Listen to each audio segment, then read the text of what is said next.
কুণাল ঘোষ মহাভারতের কোন চরিত্রের, যদি এটা প্রশ্ন করা হয়, অনেকেই মহাভারতের এত চরিত্র রয়েছে তার মধ্যে একটি চরিত্রের সঙ্গে কুণাল ঘোষের মিল কেউ খুঁজে পাবেন না।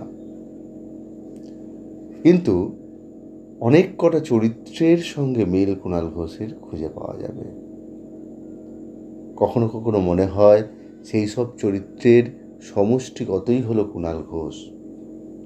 যেমন আমার মনে হয় কুণাল ঘোষ হতে পারে মহাভারতের শকুনি, কুণাল ঘোষ হতে পারে মহাভারতের কর্ণ, কুণাল ঘোষ হতে পারে মহাভারতের কৃষ্ণ। হ্যাঁ, কৃষ্ণ। কিভাবে, সেটারই ব্যাখ্যা যাব। মানে আমার কখনো কখনো আপনারাও মনে করতে পারেন যে এর আরেকটা চরিত্র ঢুকতে পারে, কিন্তু আমি যে চরিত্র কথাগুলো বললাম, কৃষ্ণ, কর্ণ, শকুনি, আমি সেই চরিত্রগুলোর দিকে যাব। প্রথমে আসি শকুনির চরিত্র। শকুনির কাজ কী ছিল? শকুনির কাজ ছিল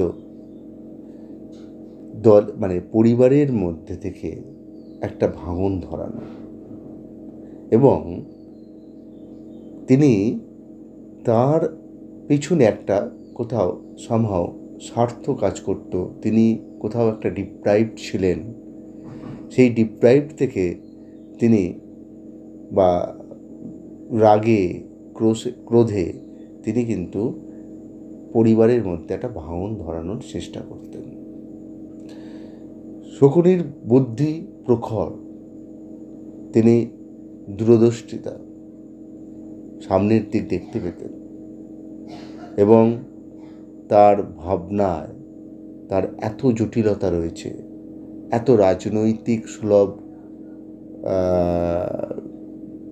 বুদ্ধি রয়েছে, তিনি সেগুলো প্রতি মুহূর্তে ব্যবহার করতেন। কুণাল ঘোষের ক্ষেত্রেও কিন্তু ঠিক তাই। কুণাল ঘোষ, এটা তো বলার অপেক্ষা রাখে না, তার অভিমান মাঝে মাঝেই বেরিয়ে আসে। তিনি ডিপ্রাইভড, তাকে ভুলভাবে ব্যাখ্যা করেছে তৃণমূল। তিনি তৃণমূলের একসময় একান্ত সৈনিক ছিলেন, কিন্তু এই সারদা কেস, চিটফান্ড কেস, এইগুলো হওয়ার পর কুণাল ঘোষকে জেলে যেতে হয়, এবং কুণাল ঘোষ তিনি স্পষ্টতই বলেছিলেন যে এই চিটফান্ড কাণ্ডে স্বয়ং জড়িয়ে রয়েছেন মমতা বন্দ্যোপাধ্যায়। তাছাড়া তার আরও আক্ষেপ ছিল যে তার বিরুদ্ধে মমতারই পুলিশ যেভাবে উঠে পড়ে লেগে তাকে অপদস্থ বা কোণঠাসা করা হয়েছে, সেটা তিনি কখনো মেনে নিতে পারেন না। তিনি এখনও সেটাকে মাঝে মাঝে বলে দেন। এই যে ডিপ্রাইভড জায়গাটা, এই জায়গাটা কিন্তু কুণাল ঘোষের রয়েছে। এবং কুণাল ঘোষ যখন দলের অন্দরে এমন সবাইকে আক্রমণ করেন, বিশেষ করে প্রবীণ নেতাদের আক্রমণ করেন, তখন অনেকের মনে হয় যে তিনি শকুনির কাজ করছেন, কাউকে বুদ্ধি দিচ্ছেন। যেমন দুর্যোধনকে শকুনি বুদ্ধি দিতেন, সেরকম কাউকে তিনি বুদ্ধি দিচ্ছেন, এবং বুদ্ধি দিয়ে তিনি দলের মধ্যে একটা ভাঙন ধরানোর চেষ্টা করছেন। কোথাও সামহাও তিনি সফল, আবার কোথাও তিনি ব্যর্থ, কিন্তু তিনি এটা করছেন। এটা হচ্ছে একটা ব্যাখ্যা। এবার আসি কর্ণের মতো। কুণাল ঘোষকে যারা কাছ থেকে দেখেছেন অ্যাজ এ সাংবাদিক হিসেবে, কুণাল ঘোষকে শুধু সাংবাদিক নয়, কুণাল ঘোষের যারা ঘনিষ্ঠ তারা অনেকেই বলেন কুণালদার বিপদে যারা যারা দাঁড়িয়েছিলেন, তাদের বিপদের সময় কুণাল ঘোষ কিন্তু দাঁড়ান, এবং কুণাল ঘোষ অকুণ্ঠ হাতে তিনি সাহায্যের হাত বাড়িয়ে দেন, যেন দাতা কর্ণের মতো। আরেকটা দিক, কুণাল ঘোষের যে পরিস্থিতি তৈরি হয়েছিল আফটার সারদা কেসের পর জেল থেকে বেরিয়ে, তখন কুণাল ঘোষ নিঃস্ব। কুণাল ঘোষ নিঃস্ব।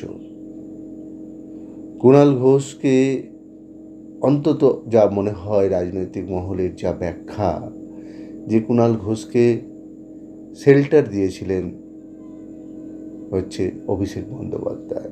আমরা কর্ণের কাছেও দেখি, কর্ণ যেহেতু তিনি সুতপুত্র, কিন্তু আসলে তো তিনি নন।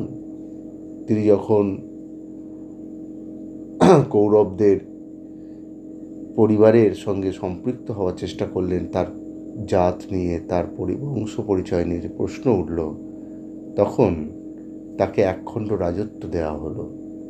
তেমনি কুণাল ঘোষও একখণ্ড রাজত্ব পেলেন, এবং সেই রাজত্ব পাওয়ার পর কুণাল ঘোষ অভিষেক বন্দ্যোপাধ্যায়ের একদম তার হয়ে কাজ করার জন্য তিনি আপ্রাণ লড়ে গেলেন। যত দুঃসময় তৃণমূলে এসেছে, যত অভিষেক বন্দ্যোপাধ্যায়ের দুঃসময় এসেছে বা আসছে বা হতে চলেছে, সব কিছু ক্ষেত্রে কুণাল ঘোষ একদম সামনে দাঁড়িয়ে লড়ে গেছেন। এবং তিনি এমন কোনো আক্রমণের প্রতি আক্রমণ শানাননি, এটা দেখা যায়নি। তার কাছে প্রত্যেকটা বিষয়ের জবাব ছিল, এবং তিনি তার সেনাপতিকে তিনি তার মন প্রাণ দিয়ে আটকেছেন, রক্ষা করেছেন, যেটা আমরা কর্ণের মধ্যে দেখতে পাই। কর্ণের এই যে একধারে তিনি দয়ালু, যেটা কুণাল ঘোষ তার ঘনিষ্ঠ মহলে সেই পরিচয়টা দিয়ে থাকেন, আর একধারে তার যে অবস্থা, সেই অবস্থা থেকে তিনি যে উঠে এলেন এবং সেই পরিস্থিতিতে তিনি যে লড়াই করছেন, যার হয়ে লড়াই করছেন, সেটা কর্ণের ক্ষেত্রে দেখতে পাই, সেটা কুণাল ঘোষের থেকে দেখতে পাই। এটা একটা দিক। এবার আসি কৃষ্ণের কথা।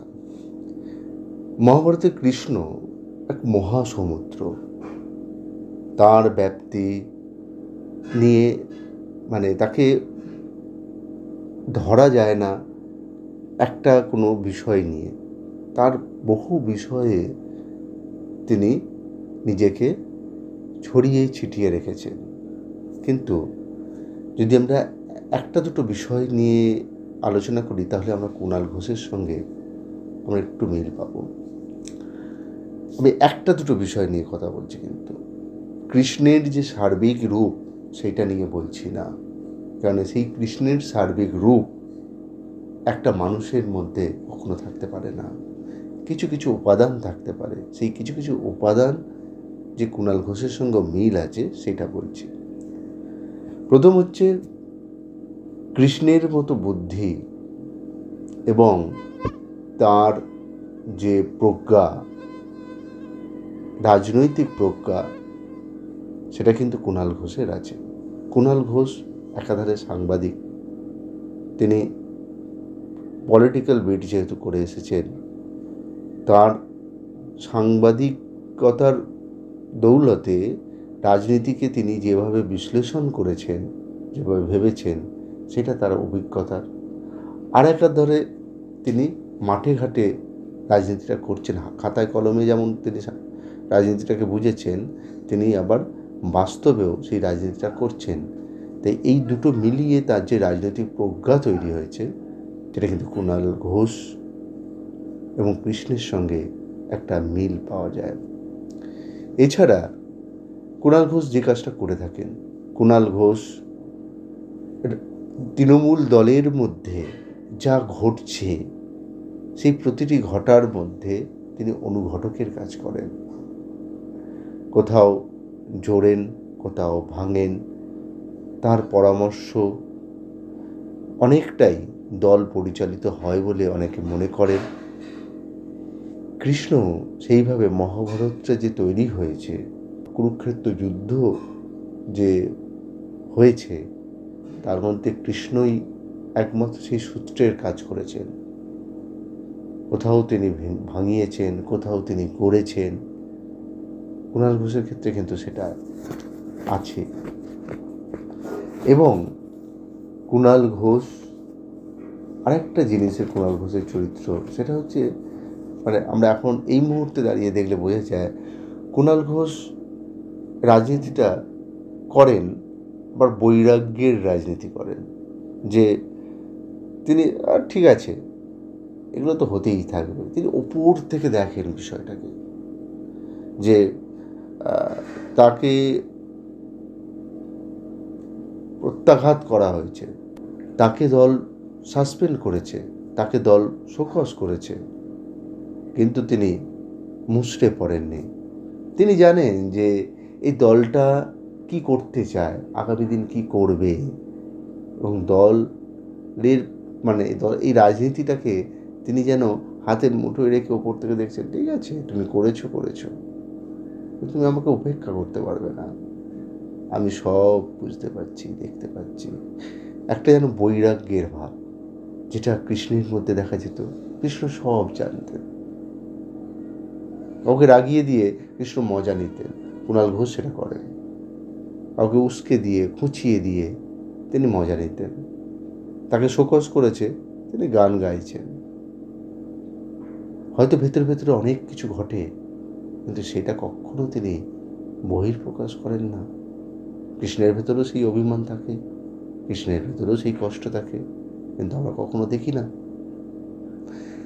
তাই কুণাল ঘোষের এই যে মানে বৈশিষ্ট্য, এটা অনেক রাজনীতিবিদের মধ্যে খুব কম দেখা যায়, অন্তত বাঙালি রাজনীতিবিদের মধ্যে এই মুহূর্তে নেই বললেই চলে।